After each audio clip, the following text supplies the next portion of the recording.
அனைவருக்கும் வணக்கம். Welcome to let's learn amazing. இன்னைக்கு ப்ரீவியஸ் இயர் ஏஎஸ்ஐ கொஸ்டின் என்ன பார்க்க போறோம் அப்படின்னா, யூனிட் 5ல கேட்டிருக்கிற கொஸ்டின் தான். யூனிட் 5 வந்து என்ன அப்படின்னா, ப்ராபபிலிட்டி அண்ட் ஸ்டாட்டிஸ்டிக்கல் இன்ஃபரன்ஸ். இதுல இன்ட்ரோடக்ஷன் டு ப்ராபபிலிட்டி அதுல இருக்கிற ரொம்ப ரொம்ப பேசிக்கான ஸ்கூல் லெவல்ல இருக்கிற சம் தான் நம்ம இன்னைக்கு பார்க்க போறோம். ஸோ அதோட கொஸ்டின் என்ன அப்படின்னா, the conditional probability P of A given B is not defined if அப்படின்னு சொல்லிட்டு கொடுத்துருக்காங்க. இதுக்கு வந்து நம்மளுக்கு டெஃபனிஷன் மட்டும் தெரிஞ்சாலே போதும், வேற எதுவுமே தேவையில்ல. கண்டிஷனல் ப்ராபபிலிட்டியோட notation P of A given. So இந்த பாரை வந்து given சொல்லிட்டு சொல்லுவாங்க, அண்ட் தென் B. ஓகேவா? இதோட ஃபார்முலா என்ன அப்படின்னா, P of A intersection B divided by P of B. ஓகேவா?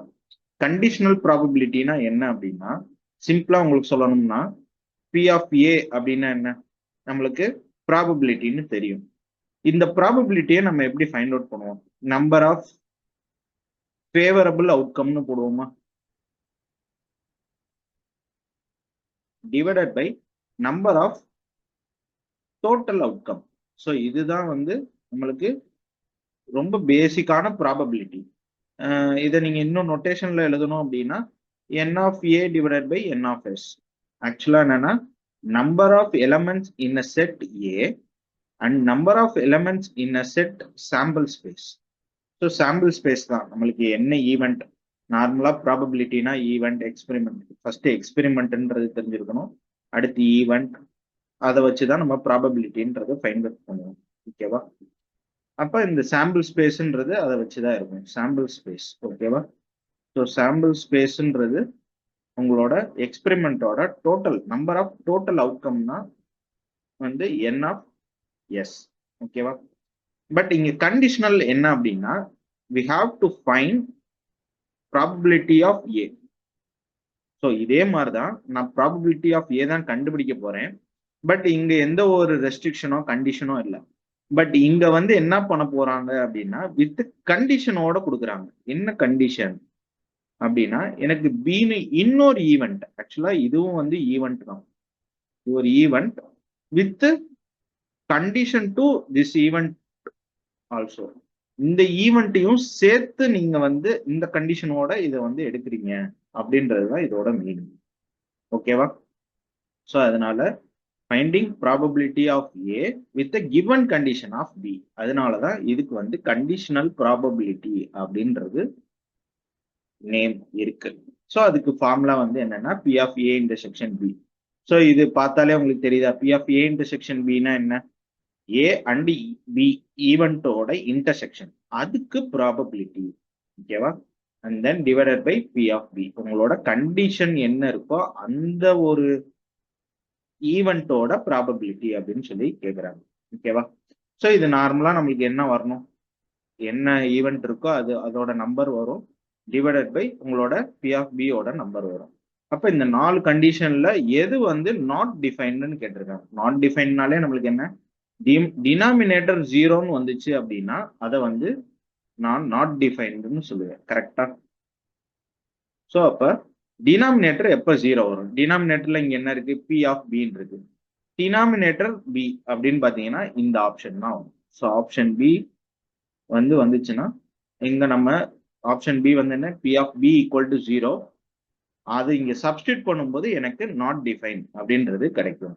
ஓகேவா? P of B not equal to 0னா எனக்கு conditional probability exist. P of B equal to 1னாலும் எனக்கு எக்ஸிஸ்ட் தான்.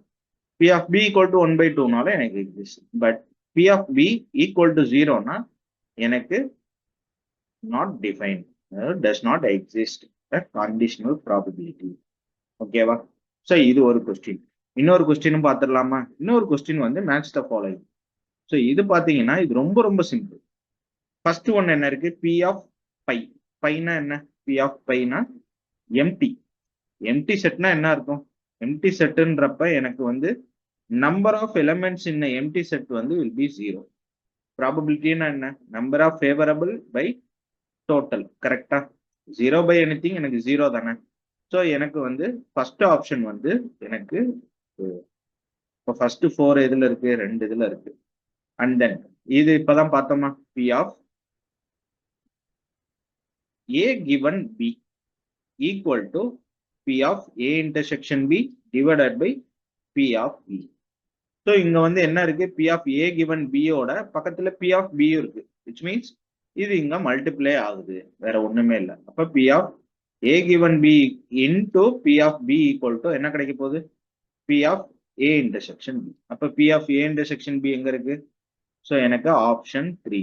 ஓகேவா, ஆப்ஷன் 3னா அதுவும் இங்க எனக்கு சேமா தான் இருக்கு. அப்ப இங்க என்ன இருக்கு, P of A bar. இது ஆக்சுவலா ரொம்ப 10th லெவல்லயே இதெல்லாம் இருக்கும்.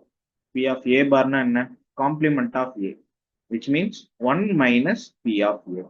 இது ஆல்ரெடி உங்களுக்கு தெரிஞ்ச விஷயம் தான். Sorry, P of A, P of A plus P of A bar equal to 1. இதுதான் ஆக்சுவலா அதோட ஃபார்முலா. ஸோ அதுல இருந்து ரீரைட் பண்றது தான் என்னது. அப்ப எனக்கு ஆப்ஷன் சின்னு பாத்தீங்கன்னா அது வந்து 1 மைனஸ் பி ஆஃப். அப்ப எனக்கு ஆப்ஷன் பி தான் ஆன்சர். பட் லாஸ்ட் ஒன் வந்து டிஃப்ரெண்டா இருக்கு. இதுதான் வந்து ஆக்சுவலா வந்து நம்ம தெரிஞ்சுக்க வேண்டிய விஷயம். இது எப்படி பண்றது, P of A bar intersection B bar. ஆனா கண்டிப்பா இதுக்கு இதுதான் ஆன்சர் தான், இருந்தாலும் இது எப்படி வரும் அப்படின்றத மட்டும் பார்த்துடலாம். சிம்பிள், ஏ பார் இன்டர்செக்ஷன் பி பார், டிமார்கன்ஸ் லா அப்படின்னு சொல்லிட்டு நீங்க ஆல்ரெடி பார்த்துருப்பீங்க.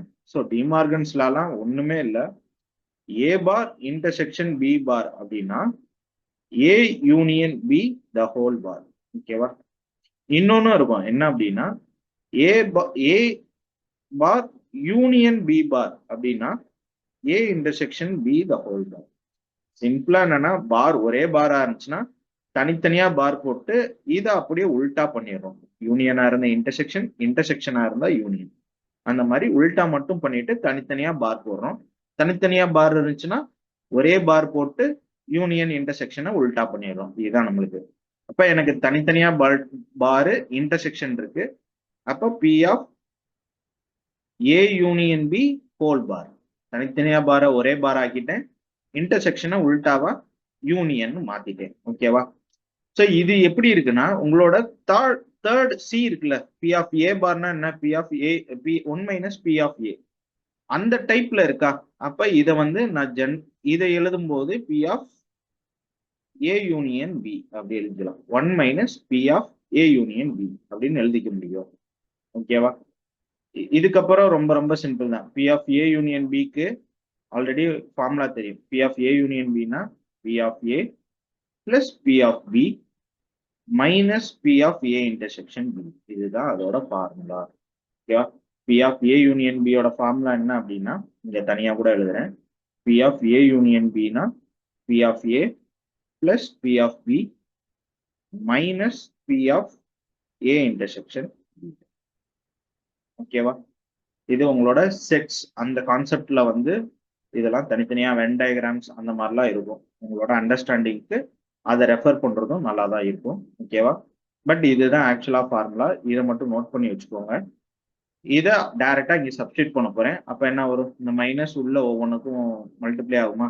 இப்போ 1 minus P of A minus P of B. So இது மைனஸ் இன்டு மைனஸ் பிளஸ் ஆயிரும் P of A intersection B. So இதுதான் உங்களோட இந்த கிவன் ஆன்சரா இருக்கு. கரெக்டா, இப்படிதான் இதை வந்து நம்ம கண்டுபிடிக்கணும். ஓகேவா, பேசிக் ப்ராபபிலிட்டியில எதுவும் டவுட்ஸ் இருந்துச்சுன்னா கமெண்ட் பண்ணுங்க. நெக்ஸ்ட் கொஸ்டின்ல உங்களை அடுத்த வீடியோல பாக்குறேன். தேங்க்யூ.